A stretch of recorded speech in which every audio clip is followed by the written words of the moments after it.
orgasmic enlightenment, where the sexual and spiritual come together. I'm Kim Anami, and I'm a holistic sex and relationship coach and a vaginal weightlifter. In this show, we explore all things intimate. I believe that our sexual energy is life force, creative energy, and we can use it to shape our worlds, strengthen our relationships, and self-actualize. I blend the most avant-garde information from neuroscience, ancient sexual practices like Tantra and Taoism, to renegade wellness modalities to show you how to create gourmet sex in your lives. Come one, come all. The real reason couples stop having sex after kids. It is a commonly accepted and very socially validated reason not to have sex. You have kids, especially young kids. Haven't had sex in a few years? Of course, you have children. This is one of the most acceptable excuses there is. No one will judge you or admonish you. They will just cluck their tongues and nod, often because they've been there too, or because they believe this narrative to be true. First off, having children ought to propel you to have more sex and not less. When a couple is close and connected during pregnancy and they have a positive birth experience, all of this will bring the couple closer together. What deeper level of intimacy can they experience than birthing a baby together? And once you have children, you need each other as the ultimate energy source, sanctuary, and refueling station. Your sex life can give you that. Rather than the impulse many people have to pull back and go inside themselves, you turn toward each other. You source from each other. However, most couples, in the same way they have unconscious relationships, have unconscious pregnancies and births. They absorb all of the cultural norms and dysfunction and misinformation that relegates birth to a medical emergency and a traumatic event. And so that becomes most people's experience.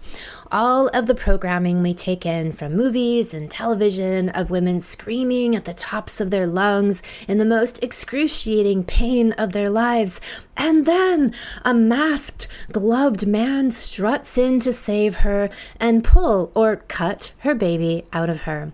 "Here you go," he says. "I did it for you." What isn't shown in the already inaccurate and horrendously disempowering fiction you see on TV is everything else that can happen in these, quote, delivery rooms.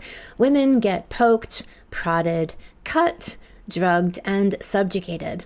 This treatment of women during hospital birth has become so extreme that it's even got a name for it: birth rape.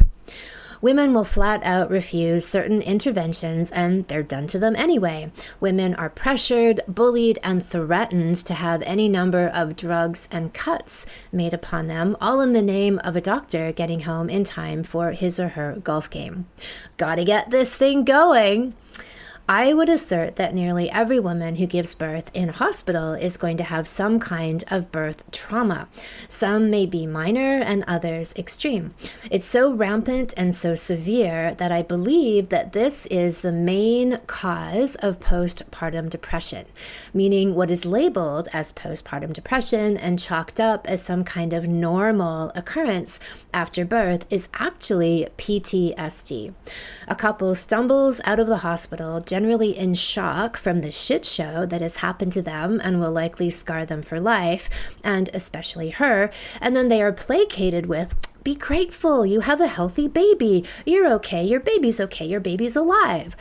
Because of this gaslighting, there's no room or acknowledgement that any of the ridiculous charade that takes place in most hospital birthing environments ends up being one of the most fucked up, hideous treatments one could ever endure, when it ought to be the most pivotal, life-changing, self-actualizing, blissful, and empowering moment of a woman's life. Instead, it gets turned into a massive violation and trauma. Women are patted on the head and told, as they are lying in bed for the next 6 weeks with all the stitches in their abdomens and vaginas, that she's lucky to be alive, her baby's alive, they're healthy. Well, that's debatable. All of these interventions will mean that she'll likely have trouble breastfeeding, her baby's chances of being autistic are greatly increased, and she's endured major surgery for no good reason. Her body has been hacked up, and so is her sense of self. Because the rite of passage that every mother needs to go through to find her way through in order to recall her inner power to mother effectively for the rest of her life has been taken from her. Instead of emerging as a woman in tune with herself and the eons of ancestral wisdom that would switch on her intuition and deep knowing of how to mother, she's been rendered powerless and entrained to believe that she needs the approval and permission of the medical system for every stage of her child's life. See, there is a method to their madness. It imprints upon a woman that she cannot do this and that they can. So, what does all this have to do with your sex life? I talk a lot about blocks that hang in the ethers between people. All the unresolved shit that takes up space. This is feng shui of the highest degree. And so much space that it makes it impossible to connect deeply because so much is in the way. And one of the biggest and least acknowledged sources of blocks in a couple who has had children is, number one, birth trauma. So birth trauma is massive. A foundational piece of the work I do is helping people to see these blocks that have impeded their natural sexual energy from flowing freely. The Anami guarantee is that we all have this energy within us and we all can experience ecstasy and pleasure daily. And all women can have orgasmic births. All of them. If you are new to this world of woman-directed and empowered birthing, I have a number of amazing podcasts on this, including birth orgasms, intuitive birth, trusting yourself and the divine, and wild birth, conscious and orgasmic. The dysfunction of birthing in such a violent, unnecessary way in order to create income for OBGYNs has become so normalized that most people accept it. And when you understand more about how humans, and for that matter any animal, are meant to birth, you'll understand more how far we've come from what is actually normal or natural. If you've had a hospital birth where you were injected, poked, prodded, drugged, and cut, and look, even the words that I'm using sound like I'm describing a violent sexual assault or violent assault in general. Oh yeah, hey, that's exactly what it is. So it's important to look at this event for what it is, a trauma. If you are pregnant or intending to have children in the future, I would school the fuck out of yourselves on how to deprogram from all of the negative messaging and conditioning that tells you how you cannot do this. But of course, your OBGYN can. And cultivate the confidence to leave the system behind, to reconnect to the power and the wisdom of your own body and have the pleasurable birth experience you were designed to have. In my Sexy Mama Salon, we do just that. We remove all of the fear, loathing, and bullshit that is part of the modern birth experience and bring you back into alignment with truth and bliss. Not everyone who takes my salon commits to free birthing entirely out of the system, but many do. It becomes a given once they see the actual facts about what happens in hospitals. So it's not a course in free birthing per se, but it's giving you all of these facts about pregnancy and birth and restoring your natural and innate ability to birth without interference and with the most divine confidence. So I want to read you a few quotes from women who've taken the salon because they had once bought into the allopathic narrative of fear and crisis management and panic and come out the other side knowing that they could do this on their own and that indeed doing it outside of the system is ironically the safer option. So this is from Amber. I used to fear birth so deeply, and now I am looking forward to it with every fiber of my being. The salon helped me deprogram my mind and body from believing that birth must be an extremely painful medical procedure where our bodies are insufficient or faulty, to reprogramming that I can trust my body. And this from Emma. This course has completely transformed my beliefs about pregnancy, childbirth, and motherhood, which were all created by my family and people I was surrounded by and the media. I am now so excited to become a mother in the future and use the tools in the salon. I have also had my first G-spot orgasm since starting the salon. And here's from Jessica. At the beginning of the salon, I knew I wanted to have an ecstatic home birth, but I wasn't sure about having a wild, or what we call a free birth, which means without any kind of assistance. That's no doula, no midwife, and certainly no doctor. You're at home with, say, your partner, your children, your dog. Your dog can be your midwife. And she says, after the salon, I am now sure. There was an internal shift, knowing that I don't trust anyone more than I trust myself, my body, and my partner. And Christy, my relationship with my partner has improved and we are having the best sex of our lives. Now, that is an essential birth tool, and we will get more into that shortly. So I teach all kinds of techniques to heal trauma, both sexual and birth related, because one of the most healing things that you can do is to have a pleasurable birth, meaning women say over and over again that after they've had a more normal or hospital birth type experience, and then they have a more self-empowered, conscious, pleasurable birth, it actually heals them. It's redemptive. It washes away their previous experiences and it re-imprints them with the self-direction, pleasure, empowerment, and self-actualization that birth ought to be. So your birth is either going to bring you together as a couple or wedge you apart. If you were clear and clean going into your pregnancy and birth in your relationship, you will deepen your intimacy. And if you had distance between you, then that will be exacerbated. The couples who struggle with each other and with intimacy after the birth of their children already had issues going into it. I guarantee that. So the way you show up in bed is the way you show up in life. And the way you show up in bed is the way you show up in birth. And one of the best ways you can prepare for birth is to cultivate a superpower couple relationship and to have cervical orgasms.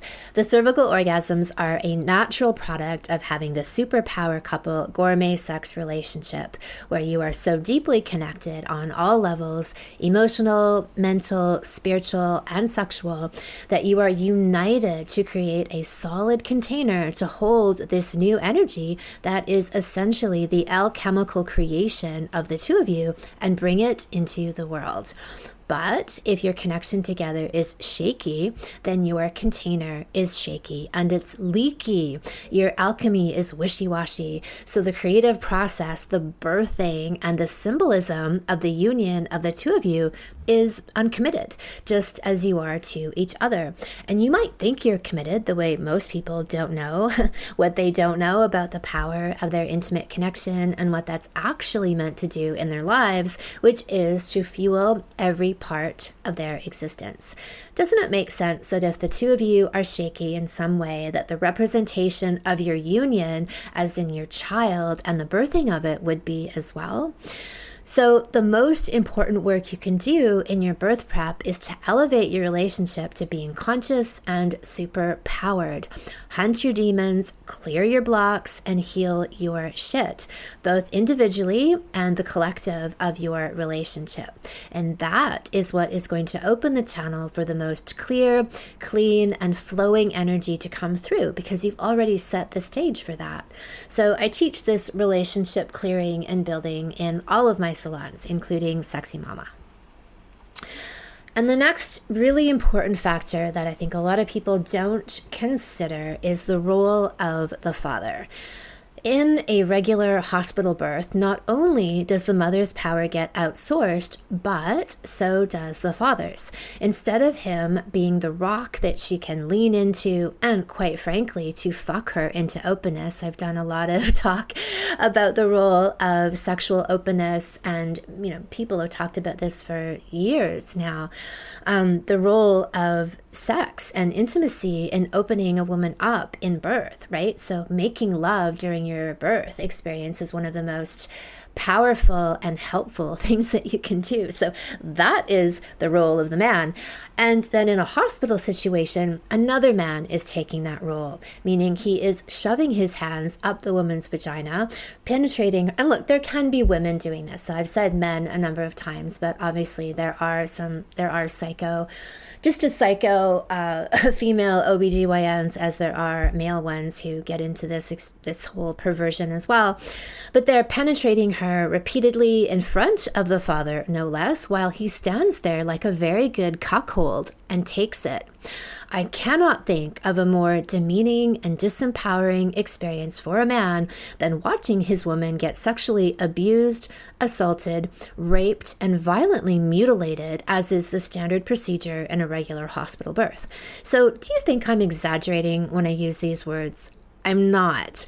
The sad truth is that we've been so conditioned to accept this treatment that we normalize it and rationalize it, and we Stockholm Syndrome it. And that is the point of this entire podcast episode, that we do this. And then, of course, deep down, we know the insanity and trauma of it, and yet we bury it. So let's say, as the father, you were in the hospital and you were very unprepared for the shit show that happened there. As a man, where the fuck were you? Were you protecting her? Did you allow a crazed fiend to hack your woman's bodies to shreds?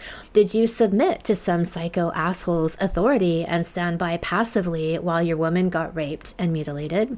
Because if you think that there was nothing you could have done, there was everything you could have done, and you stood by and you let it happen. So whether that means that you didn't take an active enough role in educating yourself about birth beforehand, or you just got on your knees and gave your power away during this manufactured crisis, you fucked up. You are the man. You are the protector of the realm and of your woman. And even in these modern times, you've been encouraged to be a soft, flimsy beta male. The primal knowledge of who you really are and are meant to be still exists within all of us. She knows, you know.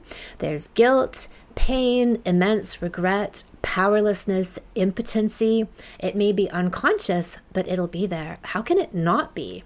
And the way you don't deal with it is that you might stop having sex with your woman, or seeing her as sexual because it's too hard to go there. And or this will happen to your woman. She'll be struggling with the story that you are being fed, that it had to happen this way, and getting raped is just a normal part of having a baby. But deep down, we all know it isn't. Deep down, even though you may have willingly given over all your power to an outside authority, you know that your man's role is to protect you, to keep you safe, and to stand between you and harm's way, not to stand by and be a spectator to your gang rape. You may feel profoundly irritated, resentful, and livid with rage with your man and not connect that this is where it's coming from.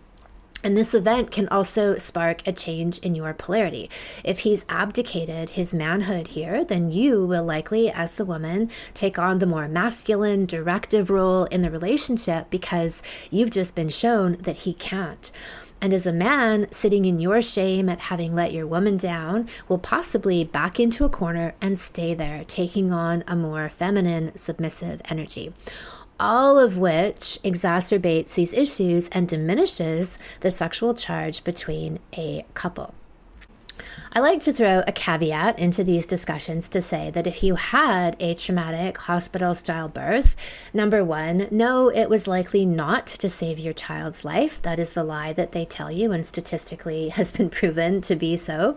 And number two, this is not to blame or shame any of you. I'm simply trying to highlight, and this is for men and women, trying to highlight the reality of what's happened here and then inspire you to move away from those kinds of situations. So I'm not blaming you because you don't know what you don't know. I absolutely fucking do blame your WHO, RE, OBGYNs, and the allopathic system that corrals women into these situations. I 100% blame them. All the information you need is within you. And if you need to be reminded of it and you need to build the faith that all of this wisdom and power truly does exist within you, that is what you learn in my Sexy Mama Salon. The name of the game here is trust. Trusting yourself, trusting that your body, your cells have the knowledge of how to do this, just like the way they made your baby, grown from an egg and a sperm. You didn't do anything consciously to aid this experience apart from having sex, right? Your body knows exactly what to do. Your body knows exactly how to give birth as well. It's only the process that's been hijacked by allopathic fucking psychos who get a perverse thrill by interrupting a divine process and then taking credit for it. If getting raped and mutilated is your bag, well, no one's going to stop you. Certainly not your OBGYN. You are just another notch on their scalpel. But if you want to create the birth experience that empowers you as a mother and father, that is most healthy and enlightening for your baby and gives them the best chance at thriving in life, that will happen through finding the power within and not outsourcing it to someone else. Birth is an initiation. It is a massive portal to travel through. The importance of it and the impact of your births on the rest of your life and your children's lives is massively underestimated. The way you birth is the way you live. And when you birth in power and freedom, you live that way, you love that way, and you parent that way.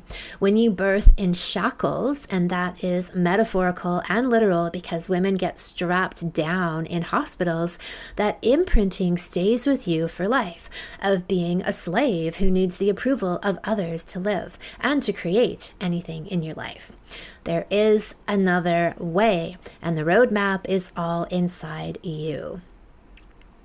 My Sexy Mama Salon opens for registration soon. In this 8-week online class, we cover all things natural and orgasmic pregnancy and birth. It's all about how to educate yourself, deprogram, and then reprogram yourself as the powerful portal you truly are.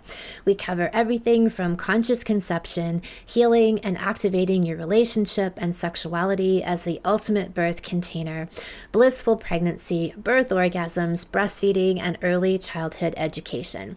This is the ultimate condensed and euphoric guide on how to use pregnancy and birth as an ascension experience and raising independent free thinkers in the process. And it starts with birth. You can check out the free preview video series at my website. Go to kimanami.com, then Sexual Savant Salons, and click on Sexy Mama. Thank you so much for listening. If you haven't already, subscribe and also leave a review. And send someone else the gift of a healthy libido and an off-the-charts love life by sharing this episode with them. We'll be back next week, and in the meantime, many happy orgasms.